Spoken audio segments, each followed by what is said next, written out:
You did it today. Probably more than once.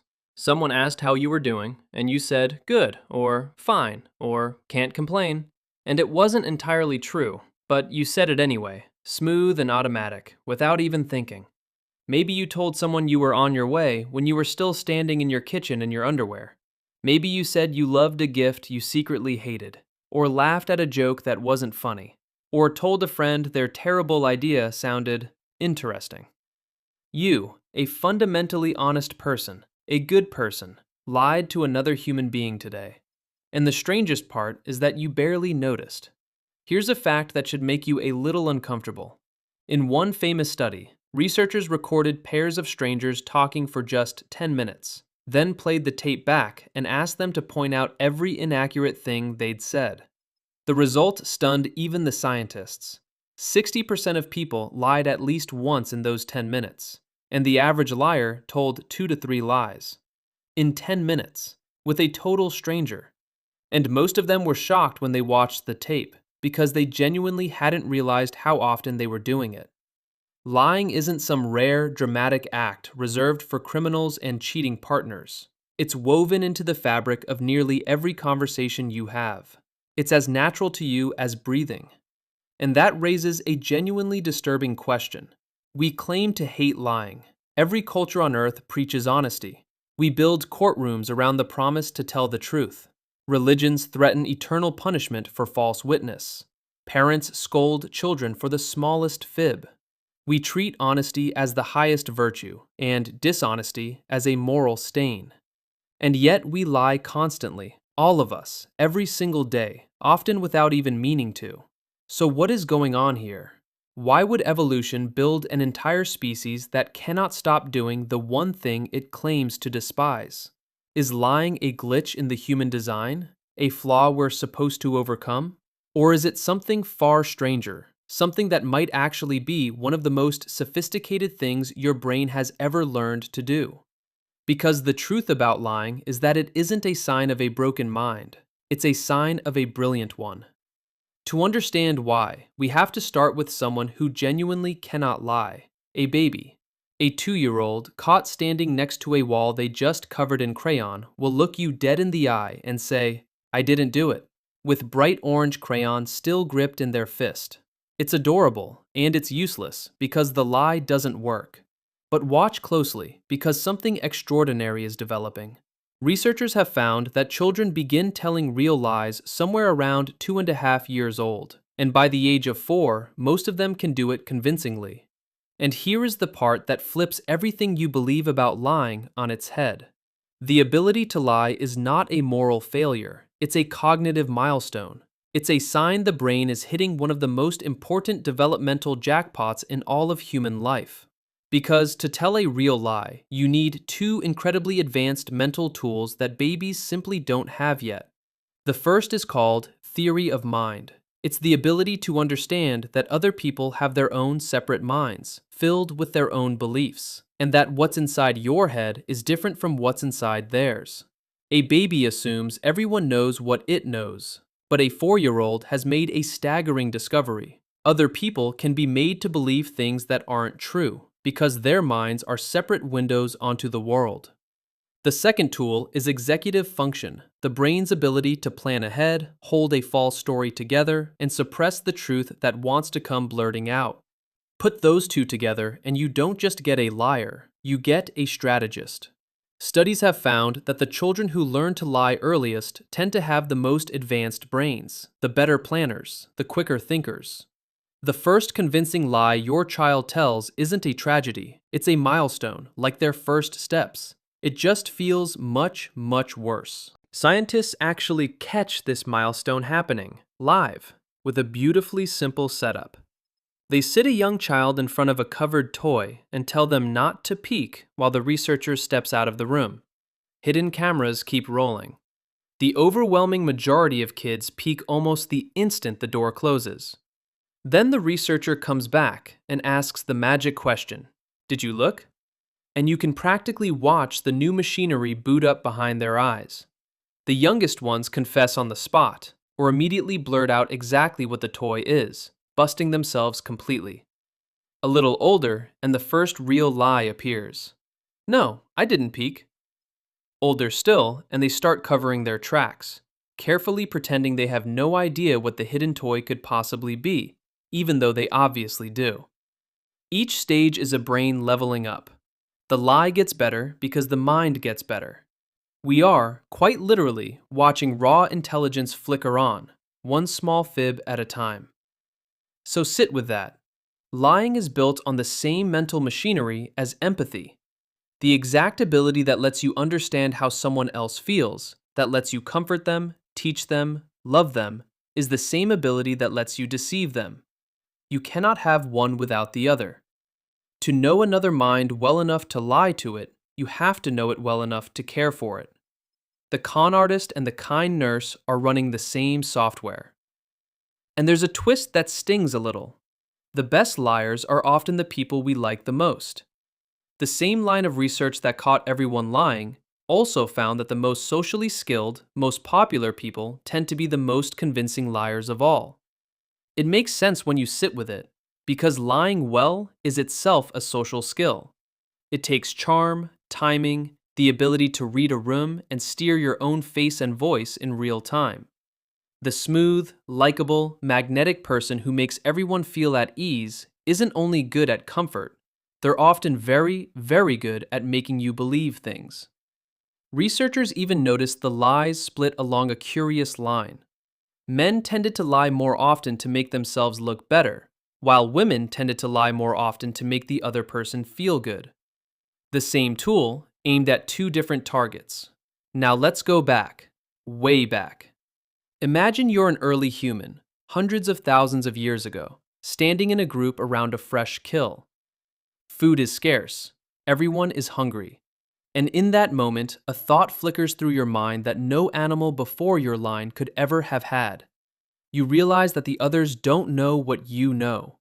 You spotted a second carcass over the ridge, and nobody saw you see it. You could tell them, or you could say nothing, eat your share now, and slip away later to claim the rest for yourself. That gap, that tiny invisible space between what you know and what they know, is the birthplace of the lie. And it's also the birthplace of strategy, of secrets, of politics, of every clever plan our species has ever hatched. The same mental leap that let us deceive each other let us outthink the lion, plan the hunt, and imagine a future that didn't exist yet. Deception and intelligence grew up together, hand in hand, in the dark. But here's where people get it wrong. They think humans invented lying. We absolutely did not. We just perfected it. Because the natural world is absolutely full of liars, and some of them are shockingly good at it. Out on the African savanna lives a small black bird called the fork-tailed drongo, and the drongo is a professional con artist. It watches other animals, like meerkats, foraging for food. And when a meerkat digs up a juicy grub, the drongo lets out a fake alarm call, the specific cry that means, "Predator, run!" The meerkat panics and bolts, abandoning its meal, and the drongo swoops in and steals it. The drongo even mimics the alarm calls of other species to keep the trick fresh, so its victims don't catch on. That's not instinct fumbling around. That's a feathered grifter running a long con. And it goes deeper. Cuttlefish, those alien-eyed ocean creatures, can split the coloring of their own bodies down the middle. A male will flash seductive courtship colors on the side facing a female he's wooing, while simultaneously displaying drab, nothing to see here, I'm just a lady colors on the side facing a rival male, so the rival doesn't challenge him. He is literally telling two different lies to two different audiences at the same time, with his own skin. Our closest relatives do it too. Chimpanzees and other primates practice what scientists call tactical deception. They'll hide food from the group. They'll suppress a cry of excitement so others don't discover a treat. A low-ranking chimp will wait until the dominant male looks away before sneaking a glance at a desirable female. The conclusion is unavoidable. Wherever there are minds complex enough to model each other, deception shows up. Lying isn't a human invention. It's what intelligence does when there's something to be gained. Which brings us to a beautiful problem. If every clever creature can lie, Why aren't we all being fooled all the time? Why does honesty exist at all? And the answer is one of the most elegant ideas in all of biology: an arms race. For every liar, evolution builds a lie detector.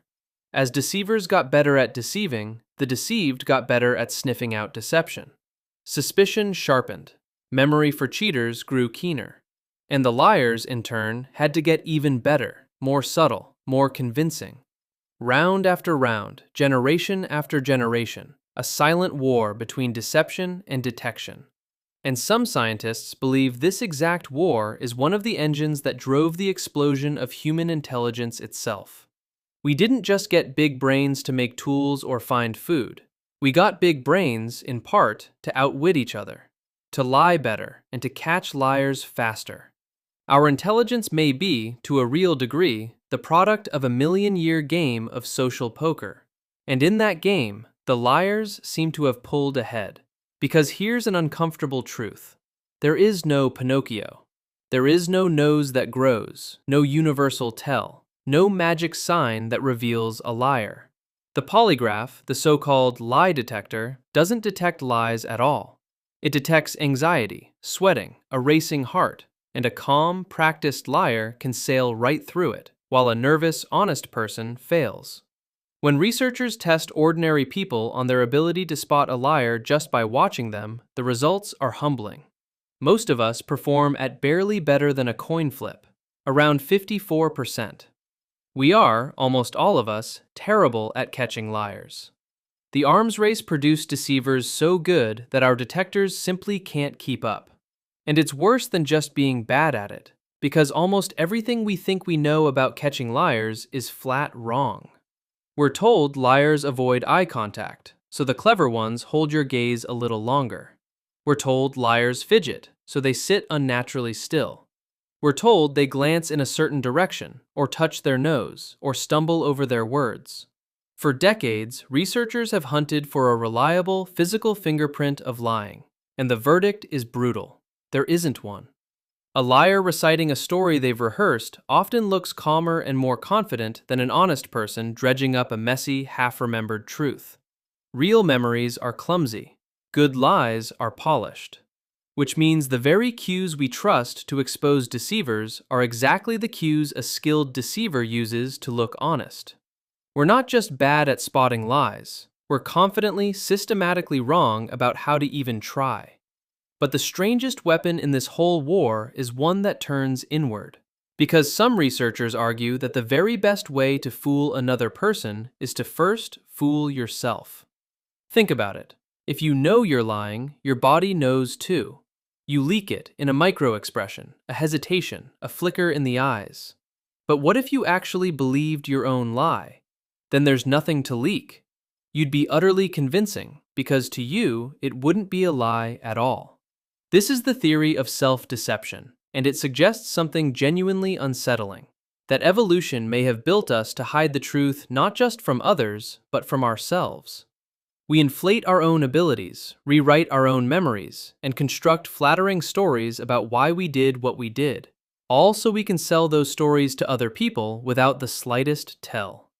Which means that somewhere, right now, you are almost certainly lying to yourself about something, and you have no idea, because that's exactly how well the system works. At this point, you might be thinking that humans are just a species of accomplished liars, and the world is a snake pit of deception. But that's not the full picture, and the rest of it might surprise you, because the vast majority of lies we tell every day aren't predatory at all. They're kind. I love the sweater. No, you don't look tired. Dinner was delicious. I'm so happy for you. These are the little white lies, the social grease that keeps human life from grinding to a halt. Imagine, just for a second, a world of perfect, total honesty, where everyone said exactly what they thought all the time. It would be a catastrophe. Friendships would shatter. Marriages wouldn't survive a week. The truth, undiluted and constant, is more than human relationships can bear. So we soften it. We pad the sharp corners of reality with gentle untruths. And in those moments, lying isn't a betrayal at all. It's an act of empathy, a small mercy, a way of saying, I care about your feelings more than I care about being technically correct. And we've taken this ancient skill and built entire modern worlds on top of it.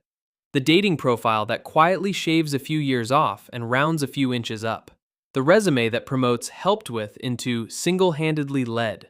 The social media feed where everyone's life looks effortless and golden and no one's actually is. We've taken the old deception around the campfire and handed it a global stage, a search engine, and a flattering filter. The technology keeps changing. The instinct underneath it is exactly as old as the first human who realized another person could be made to believe something that simply wasn't true. Now, none of this would even be possible without the single greatest lying machine ever evolved: language. Before words, deception was clumsy. You could hide something or fake a behavior, but that was about it. Then language arrived and it changed everything. Because language doesn't just let you describe what's real, it lets you describe what isn't. The very same tool that lets you warn your tribe, "There's water over the hill," also lets you say it when there's no water at all. Words can point at things that don't exist, events that never happened, feelings you've never felt. Language is a miracle of communication, but it's also, by its very nature, a machine for generating falsehood. Every story, every promise, every "I'll definitely call you back" rides on the same incredible technology. We built a tool to share the truth, and the instant we had it, we discovered it worked just as well for the opposite. So how does any of this hold together? If lying is this easy, this universal, this deeply wired into us, why isn't human society just chaos? And the answer is the thing that makes the whole system work: trust. Here's the secret. A lie only functions because it's rare enough to be believed. A liar is a parasite that survives on a vast ocean of honesty. If everyone lied all the time about everything, words would mean nothing and no one would believe anyone, and lying itself would become pointless. So lying can only exist within a sea of trust. And to protect that trust, we evolved powerful defenses. Reputation, gossip, the deep human instinct to punish cheaters and remember those who wronged us. Your reputation, the running tally of whether your words can be trusted, is one of the most valuable things you own. We live our entire social lives balanced on a knife's edge between the temptation to deceive and the absolute necessity of being trusted. And maybe that's the real revelation hiding inside this whole story. Every single time you tell a lie, even a tiny one, you are performing an extraordinary act of mind reading. You are proving that you understand another person's inner world so completely that you can reach in and gently reshape what they believe. That is not a small thing. That is one of the most powerful cognitive feats in the known universe. And the truly beautiful part is that the exact same ability, the very same circuit firing in your brain, is the one that lets you tell a comforting lie to a dying friend, invent a bedtime story for a child, write a novel, imagine a future, or dream of a world that doesn't exist yet.